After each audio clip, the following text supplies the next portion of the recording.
भगवान शिव को अक्सर भूतपति, भूतों और आत्माओं का भगवान कहा जाता है। लेकिन क्या आपने कभी यह गुप्त कहानी सुनी है कि उसने अपनी भूतिया सेना कैसे हासिल की? बहुत समय पहले मांडव्य नाम के एक महान ऋषि रहते थे। वह अपने आसपास की दुनिया से अनजान होकर ध्यान में डूबा हुआ था। एक दिन लुटेरों के एक समूह ने राजा के रक्षकों से भागते हुए चुराया हुआ खजाना उसके आश्रम के अंदर छिपा दिया। जब सैनिक पहुंचे तो उन्होंने ऋषि के आश्रम में चोरी का सामान पाया और बिना जांच किए उन्हें मौत की सजा दे दी। ऋषि को एक तेज भाले से ठोक दिया गया था, लेकिन उनकी अपार आध्यात्मिक शक्ति के कारण उनकी मृत्यु नहीं हुई। सूर्य पर चढ़ाए जाने के दौरान उन्होंने वर्षों तक ध्यान किया।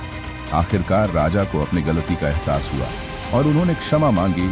हालांकि जब मांडव्य ने देवताओं से पूछा कि उन्हें ऐसा भाग्य क्यों भुगतना पड़ा, तो उन्होंने उन्हें बताया कि ऐसा इसलिए हुआ क्योंकि उन्होंने बचपन में एक बार अनजाने में एक कीट को नुकसान पहुंचाया था।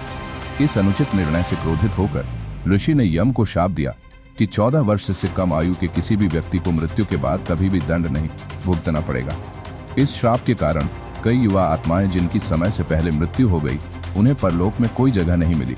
वे भटकते रहे, खोए और त्याग दिए गए, शांति पाने में असमर्थ रहे। उनकी पीड़ा को देखकर भगवान शिव ने अपनी असीम करुणा में इन बेचैन आत्माओं का अपने में स्वागत किया। उन्होंने घोषणा की, कोई भी प्राणी, जीवित या मृत, मेरे द्वारा कभी भी अस्वीकार नहीं किया जाएगा। मैं सभी का आश्रय हूँ। उस दिन से ये आत्माएं शिव के भूतगढ़ बन गईं, जो हमेशा उन्हें घेरे रहती थीं, उनकी स्तुति में नाचती और जप करती थीं। ऐसा माना जाता है कि वे अदृश्य हैं, लेकिन हर शिव मंदिर में मौजूद है, खासकर श्मशान घाटों के पास।